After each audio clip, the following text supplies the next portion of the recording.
안녕하십니까. 많이 떨리네요. 스포츠 햄스트링 자상 및 회복을 위한 단계별 재활운동 연구를 진행한 10학년 김세현이라고 합니다.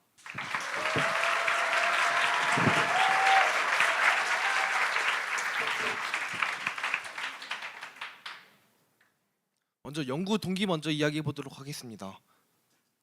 전 중학교 때부터 운동을 즐겨하며 운동 역학에 대해 매우 많은 관심이 있었는데요. 그래서 작년 미니 도지배움으로도 축구선수의 과훈련이 근육에 미치는 상해 원리를 연구하면서 스포츠 의학과 관련된 진로를 꿈꾸게 되었습니다. 그리고 전 올해 스포츠 부상에 대한 심각성을 다시 한번 느끼게 되었는데요. 여러분 혹시 야구선수 김도영을 아시나요? 김도영은 작년 시즌 MVP를 수상했을 정도로 뛰어난 야구 실력을 가진 선수였는데요. 이 선수는 올해만 햄스트링 부상을 3번 입으며 시즌을 조기 마감하게 되었고 144경기 중 30경기밖에 출전하지 못했습니다. 저는 김도영 선수를 비롯해 부상으로 인해 경기에 출전하지 못하고 더 나아가 조기 은퇴를 결정한 선수들을 보며 안타까움을 느껴 이 연구를 진행하게 되었습니다. 먼저 햄스트링 자상에 대해 이야기해 보도록 하겠습니다. 햄스트링은 저희 허벅지 뒤쪽에 위치한 근육이며 3개의 근육으로 이루어져 있습니다. 이 햄스트링 근육은 근섬유의 다발로 이루어져 있고 근섬유는 근원섬유로 이루어져 있습니다. 근원섬유 안에는 액틴과 마요신이라는 단백질 필라멘트가 있는데요. 여기 보이시는 바와 같이 마요신 헤드와 액틴이 결합하고 그리고 끌어당기며 활주하게 되면서 이완과 수축을 만들어냅니다. 이렇게 만들어진 햄스트링의 이완과 수축으로 인해 저희는 하체 관절을 움직일 수 있게 되는데요. 좀 더 구체적으로 보면 엉덩이 관절인 고관절을 펴고 무릎을 굽히고 무릎을 회전시키는 역할을 합니다. 이렇게 유용한 햄스트링은 과도한 사용, 갑작스럽거나 과도한 수축, 그리고 스포츠에서 발생할 수 있는 다양한 외상들로 인해서 좌상이 발생할 수 있는데요. 햄스트링 좌상이란 햄스트링 근육이 늘어나거나 찢어지는 부상을 말합니다. 이 부상은 손상 정도별로 1도부터 3도까지 구분이 가능한데요. 먼저 1도는 근섬유가 미세하게 손상된 상태로 약간의 통증과 조이는 느낌이 있을 수 있습니다. 그 다음으로 2도 자상은 근섬유가 1도 자상보다 더 심하게 손상된 상태이며 더 심한 통증을 가지고 있고 부상 이후 즉각적인 통증이 있습니다. 3도 자상의 경우에는 근육이 아예 끊어진 상태를 말하며 심한 통증과 모든 움직임이 불가능해집니다. 3도 자상의 경우에는 근육이 스스로 치유하는 자연적인 치료가 불가능하기 때문에 수술이 필요합니다. 이제 1, 2도 자상의 경우에 근육 조직이 어떻게 치유되는지 말씀드리겠습니다. 먼저 치유 과정은 염증 반응기, 회복기, 그리고 성숙 지형성기로 이루어집니다. 우리의 몸은 자상을 입게 되면 압통과 피부가 붓는 종창, 그리고 멍, 그리고 체온 상승 등의 염증 반응이 일어나게 됩니다.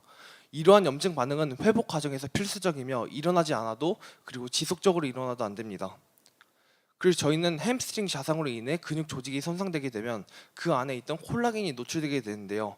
이 노출된 콜라겐 위로 혈액에 있는 작은 세포 조각인 혈소판이 모여 엉키게 됩니다.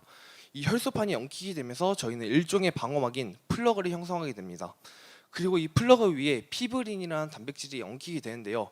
이 피브린이 엉키면서 저희 혈액은 응고되고 혈액이 응고됨으로써 저희는 응계라는 덩어리를 형성하게 됩니다. 그 다음 회복기는 손상 부위가 보호되고 안정되는 시기입니다. 저희는 자상을 입게 되면 염증 반응과 혈관 경련으로 인해서 손상 부위로 산소와 영양분을 효과적으로 공급해주지 못하게 되는데요. 이러한 문제를 해결하기 위해 우리 몸은 모세혈관을 새롭게 생성해내게 됩니다. 이렇게 얇은 혈관을 생성해냄으로써 저희는 손상 부위로 산소와 영양분을 효과적으로 공급해줄 수 있는 것입니다. 그리고 염증 반응기에서 형성되었던 응기는 임시 방어막이기 때문에 이후 회복을 방해하는 요소가 됩니다. 그렇기 때문에 저희 회복기에서는 응계를 부서뜨리고 그 자리에 새롭게 부드러운 유가 조직이라는 결합 조직을 형성하게 됩니다. 이 조직 안에서는 세포의 기질이라는 단백질을 형성해내는데요. 이 단백질이 손상 부위를 채움으로써 손상 부위는 더욱 성숙해지고 딱딱한 바늘이 되어갑니다. 이 바늘은 저희가 피부가 손상된 이후 생기는 딱지와 비슷한 개념이라 보실 수 있습니다. 그리고 이 바늘 안에서 콜라겐이 불규칙하게 퍼지면서 손상 부위는 더욱 견고해지게 됩니다. 그 다음 성숙 제형성기는 조직을 더욱 튼튼하고 기능적으로 만드는 시기입니다. 이 시기에서는 회복기에서 불규칙하게 배열되었던 콜라겐을 바르게 다시 재배열시키고 바늘을 더욱 강화시킵니다. 이 과정을 통해 저희는 근육이 외형적으로 그리고 기능적으로 일부 회복될 수 있게 합니다. 하지만 이 치유 과정에서 만들어진 바늘은 유연성과 탄성력이 매우 떨어지기 때문에 재부상 위험이 매우 높습니다. 그래서 저희는 재활 운동을 필수로 진행해 줘야 합니다. 이제 재활 운동에 대해 알아보도록 하겠습니다. 먼저 재활 운동은 말 그대로 운동을 통하여 저하된 근육을 향상시키기 위한 치료 방법입니다. 이 재활 운동은 다음과 같은 기본 원칙에 따라 진행되어야 하는데요. 먼저 개인의 특성과 몸 상태에 맞게 맞춤형으로 그리고 개별적으로 진행되어야 한다는 개별화 원칙이 있습니다. 그 다음으로는 근육에 가해지는 부하를 점진적으로 늘려 운동 효과를 극대화해야 한다는 점진적 과부하 원칙이 있고, 그리고 재활 운동을 하는 모든 과정에서 통증이 없는 범위 내에서만 진행해야 한다는 원칙이 있습니다. 그리고 마지막으로 복귀하려는 스포츠의 특수화된 과정을 재활 운동에 포함해야 한다는 특수성 원칙이 있습니다. 이제 제가 특수성 원칙의 예시로 어떤 스포츠 종목의 특수화된 재활운동 영상을 보여드릴 텐데요. 이 재활운동 영상을 보고 이 운동이 어떤 스포츠일지 추측해 보시기 바랍니다.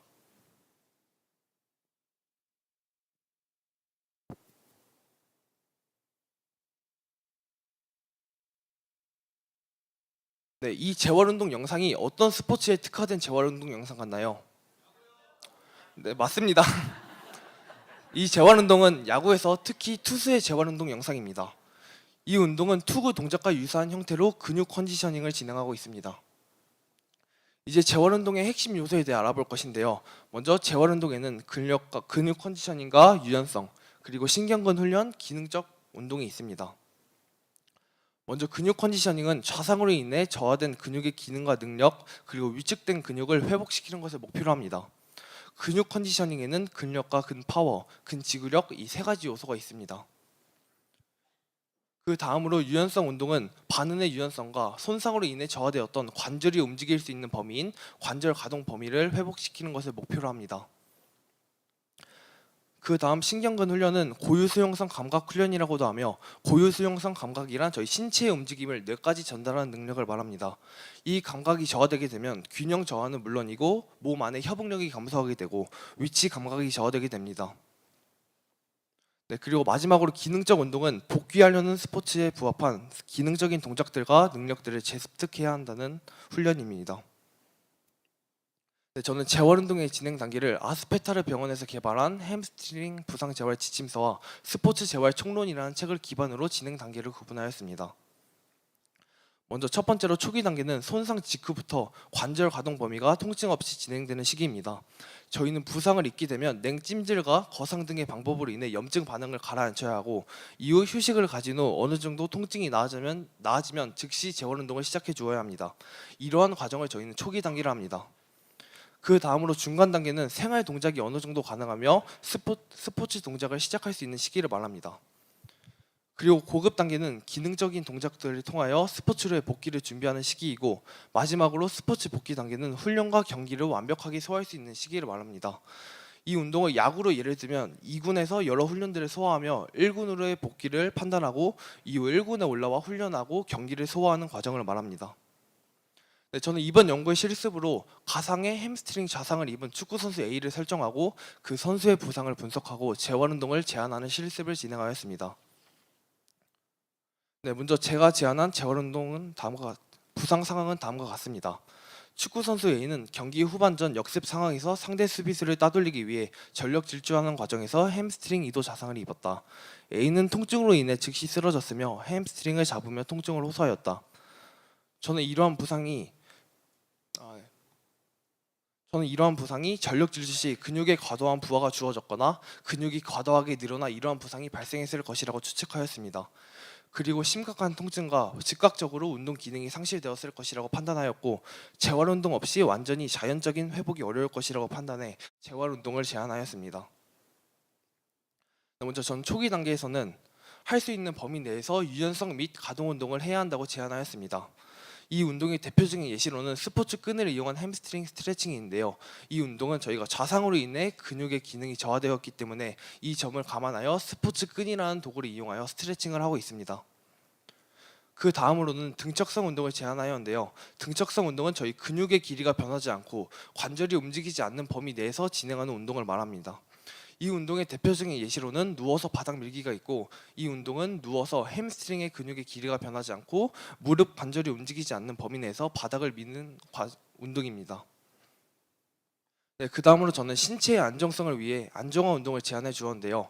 이 운동의 대표적인 예시로는 둥근 브릿지가 있습니다. 이 운동은 누워있는 상태에서 코어 근육과 엉덩이 근육인 둥근을 이용하여 허리를 들어 올리는 운동이고, 이 운동으로 인해 저희는 하체의 안정성을 확보할 수 있습니다. 네, 그 다음 중간 단계에서는 초기 단계와 똑같이 유연성 및 가동 운동을 제안하였는데요. 하지만 여기서의 유연성 및 가동 운동은 이전 단계보다 더 높은 수준의 자극을 주어야 한다고 제안하였습니다. 이 운동의 대표적인 예시로는 스탠딩 햄스트링 스트레칭인데요. 이 운동은 스포츠 끈을 이용한 스트레칭과는 다르게 서서 체중을 부하하고 있으며, 그리고 스포츠 끈이라는 도구를 사용하지 않고 오직 햄스트링 힘으로만 스트레칭을 진행하고 있습니다. 그 다음으로는 등장성 운동을 제안하였는데요. 등장성 운동은 등척성 운동과 다르게 근육의 길이가 변하고 관절이 움직이면서 하는 운동을 말합니다. 이 운동의 대표적인 예시로는 레그컬이 있습니다. 레그컬은 웨이트 머신을 이용하여 무게를 햄스트링 힘으로 들어 올리는 운동을 말합니다. 그리고 여기서 등장성 운동은 이후 점점 기능적인 운동과 합해져야 합니다. 네, 그 다음으로 저는 신경근 훈련을 제안하였는데요. 신경근 훈련의 대표적인 예로는 싱글 레그 데드리프트가 있습니다. 한 다리로 서서 중심을 잡으며 허리를 펴고 그리고 아래에 있는 물체를 들어 올리는 동작의 운동입니다. 네, 그 다음으로 저는 고급 단계에서 근육 컨디셔닝을 제안하였는데요. 이 운동의 대표적인 예시로는 레그 프레스가 있습니다. 레그 프레스도 레그 컬과 동일하게 웨이트 머신을 사용하여 운동을 진행하고 있습니다. 이것으로 인해 저희는 근육의 힘과 기능을 향상시킬 수 있습니다. 그 다음으로 저는 여기서도 신경근 훈련을 제안하였는데요. 여기서의 대표적인 운동 예시로는 보스볼을 이용한 스쿼트가 있습니다. 이 보스볼이라는 말랑말랑한 표면 위에 올라가서 중심을 잡으며 스쿼트를 하며 고유 수용성 감각을 향상시킬 수 있습니다. 네, 그리고 마지막으로 저는 복귀하려는 스포츠인 축구에 맞게 특기적 훈련 또한 제안해 주었는데요. 대표적으로 축구에서 볼을 치고 나가는 드리블을 훈련하는 데 효과적이며 형태적으로 유사한 콘 드릴 훈련이 있습니다. 이 운동은 배치된 콘을 피해 달리며 민첩성과 순발력, 그리고 축구에서 필요한 방향 전환 능력을 향상시킬 수 있습니다. 그리고 고급 단계에서는 이 운동 외에도 축구 기술 훈련과 부상 트라우마를 극복하기 위한 훈련도 함께 진행해 주어야 합니다. 그리고 마지막으로 스포츠 복귀 단계에서는 다음과 같은 기준에 따라 스포츠로의 복귀를 결정하게 되는데요. 먼저 회복 기간이 충분히 지났는지, 필요한 능력을 보유하고 있는지, 통증 및 부종이 없는지, 스포츠 기술을 다시 할 수 있는지, 그리고 마지막으로 심리적 준비가 되었는지, 이 5가지 기준에 따라 판단하여 스포츠로의 복귀를 결정하게 됩니다. 하지만 스포츠 복귀 이후에도 계속해서 꾸준하게 재활 보강 운동을 진행해 주어야지 재손상을 방지할 수 있습니다. 이제 제 연구 소감을 마무리하고 발표를 마무리하려고 합니다. 저는 인생 첫 도제배움이기 때문에 설렘을 가지고 시작했지만 연구를 하는 와중에 수많은 난관이 있었습니다. 어려운 전문 서적들과 복잡한 논문들을 읽고 보고서를 작성하는 것이 매우 힘들었으며, 원래 하나부터 10까지 재활운동 프로그램을 설계하려 했지만 제 수준에서는 무리가 있어 못하게 되는 등의 난관이 있었습니다. 하지만 저는 포기하지 않고 도전을 하였기 때문에 이렇게 연구를 마무리할 수 있었던 것 같아 뿌듯함이 남습니다. 저는 이번 연구를 통해 스포츠 의학에 대한 흥미가 더 많아졌으며 이 분야의 진로를 현재 바라보게 되었습니다. 앞으로는 피지컬 코치와 스포츠 재활 트레이너라는 직업을 깊게 탐구하고 그에 필요한 역량들을 훈련하며 제 꿈을 향해 나아가고 싶습니다. 네, 들어주셔서 감사합니다.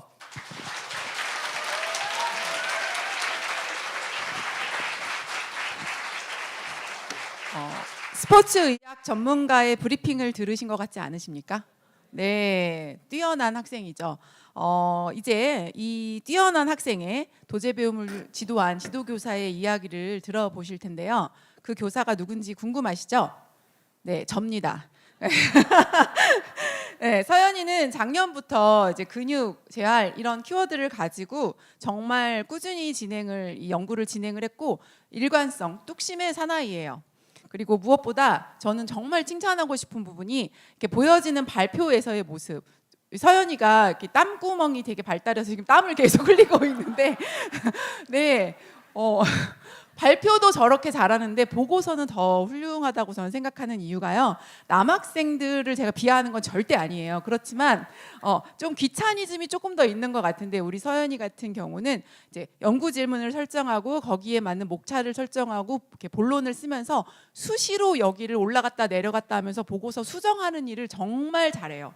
그 일을 꼼꼼하게 세심하게 잘 하면서 그 보고서 자체가 굉장히 가독성 있고 논리적으로 굉장히 흐름이 매끄러운 보고서를 작년부터 꾸준히 노력해서 올해도 정말 잘 작성을 해서 아마 전문가 패널도 얘기해 주시겠지만 이 부분에서 체계성, 일관성, 꼼꼼함을 갖춘 뭐 스포츠 의학 재활하면 스포츠를 잘하는 게 아니라 정말 전문성이 필요한데 우리 서연이는 이 부분에 굉장히 준비된 친구라고 생각을 하고요. 그래서 이러한 능력이 앞으로도 스포츠 의학 진로를 수행하는데 큰 힘이 될 것이라고 기대되고 땀을 닦지 마세요. 네.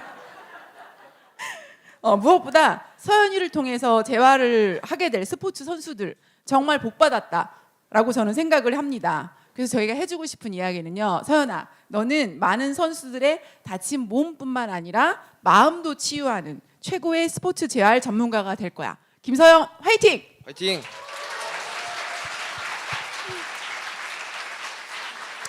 이제 전문가 패널의 피드백을 들어보실 차례인데요. 손창호 교수님, 김서연 학생의 보고서 발표 어떻게 보셨는지 피드백과 질문 부탁드립니다.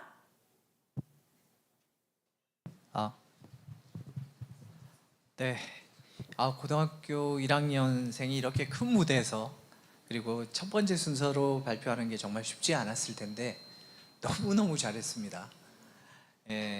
이제 긴장 좀 풀고 네. 제 뭐 이런 그러니까 저의 딸들이 엄청 걱정하더라고요. 아빠 말 많이 하지 마라. 뭐 이상한 얘기 하지 마라. 그래서 제가 되게 자중하고 되게 편한 질문만 드릴 테니까 이제 긴장 풀고 햄스트링 올라올 것 같아요. 긴장 풀고 들어주시면 될 것 같습니다. 보고서는 제가 꼼꼼하게 다 읽어봤고요. 매년 이제 학술지에서 제가 느끼는 거지만, 야, 세움학교는 도대체 어떤 교육을 하는 곳이길래 아이들이 이렇게 보고서를 잘 쓸까? 정말 깜짝깜짝 놀랍니다. 보고서를 못 본 이제 분들을 위해서 제가 간략하게 리뷰를 해드리면, 먼저 근육의 어떤 기본 구조와 원리를 설명을 하고 그중 햄스트링에 대한 세부 설명, 그리고 대표적인 부상 유형을 분석을 하고 단계별 재활 운동 방법을 제시하고 여기서 그치지 않고 가상의 운동선수를 한 명 만들어서 또 그 친구를 부상을 입혀버립니다. 그리고 서연 학생이 재활 운동 그 제안서를 직접 설계하고 제시하면서 보고서를 마무리를 했습니다. 그러니까 여러분들도 이제 들으면서 다 이해가 되시죠? 이 구성과 흐름 내용이 그냥 흠잡을 데가 없습니다. 그러니까 평가를 떠나서 제가 고등학교 1학년이 이런 수준의 보고서를 완성했다는 것 자체가 정말 대단하다고 생각하고요. 심지어 나가시면서 한번 보세요. 이 보고서가 글자 크기, 폰트 9, 자평, 자간 그냥 빡빡하게 50페이지를 다 썼어요. 이런 보고서를 이제 혼자 힘으로 써본 고등학생이 전국에 몇 명이나 있겠습니까? 이건 말도 안 되는 수준이고요. 그러니까 저는 개인적으로 전국 대학을 돌면서 이런 고등학생들도 있다 막 자랑하고 싶을 정도예요. 그리고 이제 저도 제 일을 해야 하니 이제 질문을 몇 개 드려볼게요. 질문이라고 긴장하지 말고 보니까 이미 작년에 유사한 주제로 미니 도제배움도 했었고 올해 심화 연구까지 이어졌는데 이 과정을 통해서 아까 뭐 발표를 할 때는 이제 해당 분야에 대한 관심이 조금 더 커졌다고는 했지만 어떤가요? 이 과정을 통해서 본인의 그 관심에 대한 이 진로에 대한 확신이 더 커졌나요? 아니면 이런 부분은 너무 힘들 것 같다. 여기는 아니다. 막 도망쳐. 뭐 이런 느낌도 들었나요? 저는 먼저 확신이 커졌다고 할 수 있을 것 같은데요. 작년에는 그냥 운동을 좋아해서 그 분야에 대해 관심이 있었기 때문에 탐구한 것이라면 올해는 진짜로 이 진로를 생각하고 좀 깊게 탐구하려고 마음 먹고 한 거기 때문에 좀 열정적으로 할 수 있었던 것 같고 약간 진로에 대한 이 방향성이 심화되었던 것 같습니다. 네, 제가 막 꼬리를 물고 질문을 하지 않을게요. 예, 잘 대답하셨고요. 그리고 그 이번에는 햄스트링에 포커스를 맞췄는데 그러면 이제 앞으로 연구를 더 확장해 보고 싶은 그런 분야가 있나요? 그래서 내년 도제뱀에 대한 예고편이라 생각하고 그런 부분이 있으면 또 편하게 한번 말씀해 주세요. 아까 소감에도 짧게 말씀드리긴 했지만 이제 약간 저희 신체의 원리를 탐구한다기보다는 이제 피지컬 코치와 스포츠 재활 트레이너 이런 좀 구체적인 직종들을 좀 탐구하고 그 직업을 갖기 위해 필요한 역량들을 훈련하면서 약간 그 진로를 갖기 위해 현실적인 노력을 하고 싶고 내년 도지배움을 하게 된다면 이제 약간 저희 부상에 대해 탐구하는 것이 아니라 앞으로 AI가 도입되었을 때 어떻게 재활이 발전해 나갈 것인지 약간 이런 분야도 탐구하고 싶은 마음이 있습니다. 야, 너무 제가 듣고 싶었던 모범적인 답인 것 같아요. 그러니까 제가 이런 이제 질문을 드린 이유는 어떻게 보면 이제 제가 더 나아가서 진로에 대한 이런 꿈을 확장시켜 나가기를 이제 바라는 마음에 이제 말씀을 드린 건데 이게 서현 학생뿐만 아니라 여기 있는 모든 학생들에게 드리는 말이기도 하고요. 그러니까 보고서는 사실 이 정도 수준이면 너무너무 충분합니다. 충분하고 이거는 이제 보고서 너머의 어떤 꿈에 대한 이야기인데요. 이런 연구를 통해서 뭐 앞으로 내가 재활 전문가 어떤 트레이너가 되겠다 이런 꿈도 정말 멋지고 훌륭한 길입니다. 그런데 고등학생답게 지금부터는 조금 더 그 꿈을 더 크게 가져야 되는데요. 예를 들면 뭐 나의 꿈은 국내 최고의 재활 전문가다. 뭐 여기서 시작을 해서 나는 재활 예방 뭐 이런 데서 더 확장해서 훨씬 더 큰 시장들이 있거든요. 예를 들면 뭐 멘탈 케어 시장 여기까지 한번 확장을 해보는 거죠. 그래서 뭐 나는 신체와 마음을 아우르는 정말 그런 회사를 한번 만들어 보겠다. 혹은 이게 연령대와 타겟을 또 확장시켜 나가는 거예요. 단지 운동선수만이 아니라 뭐 예를 들면 여기 계신 그 부모님들 한번 보세요. 온몸이 다 뼈 마디마디가 부상자들이에요. 그러면 뭐 더 다칠 햄스트링도 없어요. 그러면 이제 여기에 나는 전 연령대를 커버하는 그런 어떤 헬스케어 이런 회사를 만들어 보겠다. 여기까지 꿈을 이제 확장시켜 나가는 겁니다. 그럼 이렇게 이제 꿈을 확장시켜 나가면 아까 말씀하신 대로 내가 준비해야 되는 것들이 달라져요. 이게 뭐 트레이닝, 재활 이런 지식뿐만 아니라 심리학, 뭐 경영학, 그다음 인공지능 이런 것까지 내가 더 많이 공부해야 되는 영역들이 생겨요. 그래서 올해는 재활 전문가로 맛보기로 도제배움을 한번 했다고 하면 이제 좀 더 확장된 주제로 인공지능과 접목한 이런 주제로 내년 이 자리에 다시 볼 수 있으면 좋겠습니다. 이상입니다.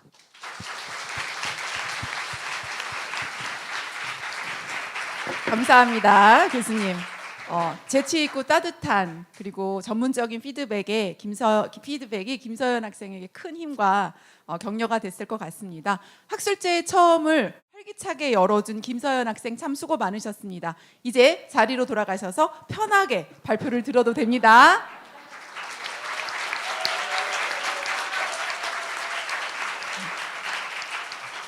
네.